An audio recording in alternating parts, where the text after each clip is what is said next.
few answers to questions some people have had regarding Alexa Bliss.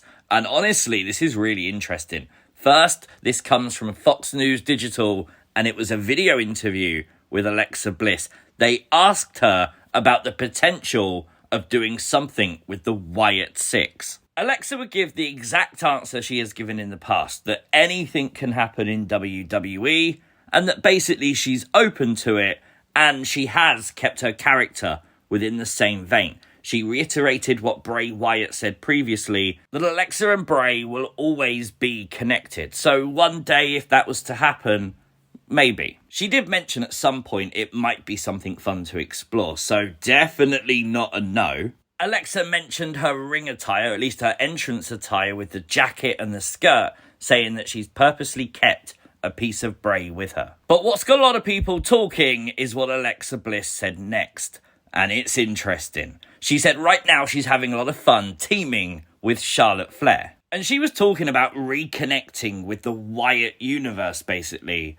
And then dropped a tease of maybe we get a different side of Charlotte Flair. Obviously, very innocently, Alexa puts her hands up and says, it's WWE, anything can happen, I don't know, but maybe she's teasing. We have talked on the channel before about this rumour that we could see a Dark Queen gimmick from Charlotte Flair. Now, that was back in like December, January kind of time, and obviously nothing ever happened. Well, now they're going for the tag belts. Alexa's re-mentioned it again. I'm sure Alexa is, like, aware of the internet rumours and maybe she's just sort of playing us a little bit. But it's definitely interesting on how this direction between the allies of convenience could go. Alexa was directly referencing Bray Wyatt from the Royal Rumble press conference when he said that him and Alexa rekindling will be something memorable. In the same breath, Alexa Bliss says that could be with the Wyatt Sicks, and it could be that other side of Charlotte Flair. So what Alexa's actually saying there is a Dark Queen version or an alternative version of Charlotte Flair might be her reuniting with Bray Wyatt. How would that work? Unless we look at The Fiend, because The Fiend used to change people. Now, I'm not going to say Alexa Bliss is going to become The Fiend, but maybe a very similar storyline in changing Charlotte Flair. When you think a bit deeper though, we're already starting to see a change in Charlotte Flair. Charlotte never ever wanted to be friends with Alexa Bliss.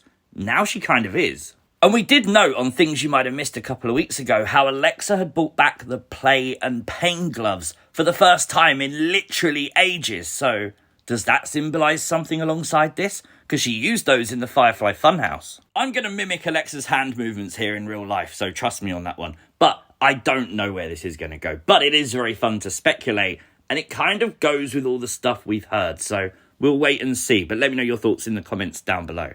WWE has partnered with Breath Death, and they're going to produce a breath mint.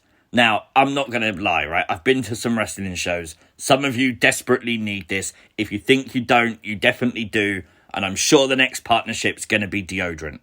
Please let it be deodorant. Have, like, Deodorant Man be a wrestler or something, and when he comes out, he throws it out to the audience. Why not? It's needed! So here is the latest leaked image of the SummerSlam stage setup. Now, a lot of people are automatically saying this is very underwhelming. I will note it is only Wednesday. Give WWE a few more days because it's a few more days for SummerSlam.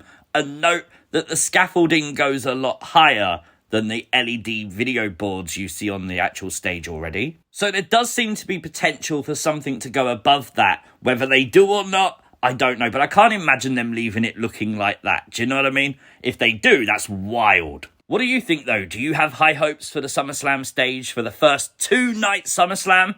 Let me know in the comments down below. This is cool. WWE Supercard has shown off some of the base set cards for this year's SummerSlam set. We spoke about this last night, but you know me, I've got to mention it again.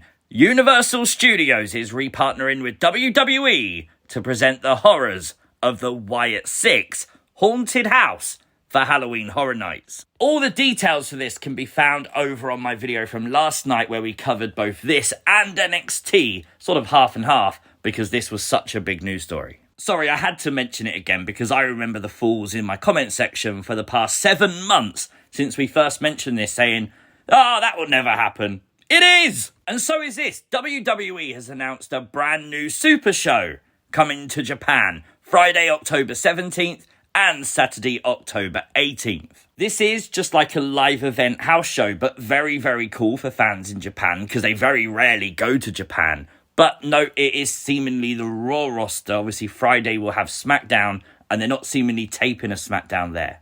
WWE has named Bret the Hitman Hart versus the British Bulldog, Davey Boy Smith, as the #1 SummerSlam match ever from SummerSlam 92 in Wembley, London.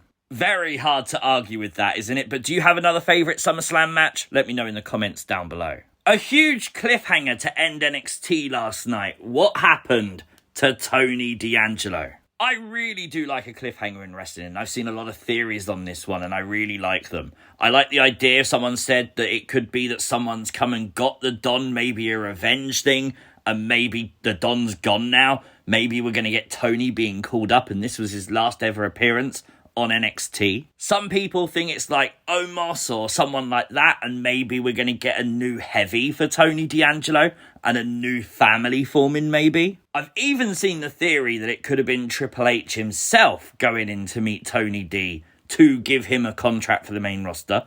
Anything's possible in WWE. And I have to mention, yesterday, WWE Unreal launched on Netflix. I have watched all 5 episodes, and I thoroughly enjoyed it. It wasn't exactly what I expected it to be, but it was still good. I enjoyed the humour. I enjoyed seeing the creative process. I did want a deeper dive into this. I want to see like what one entire meeting in the boardroom kind of looks like. That could be really interesting, but I can completely understand why they don't want to give away maybe storylines they're going to do in 6 months' time. Do you know what I mean? But I did like the insight to how things fall together. One thing this show really educated me on was how much hard work the producers do. I now have so much more respect for the producers of a WWE match than I certainly did a week ago. The amount of stuff they do and go through is absolutely bonkers. Love their work. Just generally, it's really interesting to find out how these things are put together and how they work, and seeing the superstars a lot more relaxed and out of character a bit. I thought it was really good. I know there were concerns that this was going to damage the kayfabe of the product. I don't think it did that. I think it did the exact same level as what an interview, for example, nowadays does, because wrestlers do them all the time, in character and out of character. Unreal gives you a really good sense of how the matches and feuds and the storylines that we followed on the road to WrestleMania actually came about, and the road bumps and the hurdles in the way to make them a success. Do I recommend watching? 110%. I don't know how you could, but don't forget SummerSlam is this weekend. The rumour is there's a 3-hour pre-show before each night of SummerSlam as well, so if you want to watch that, you're now aware of that. We will be here both Saturday and Sunday for things you might have missed. And SmackDown will be here for Friday night as well, like always. But that is your WWE news. Let me know your thoughts, as always, in the comment section down below. If you are new to the channel, hit the subscribe button, hit the notification bell, and you'll never miss another upload. Like the video, share the video, and I'll see you Friday. Peace!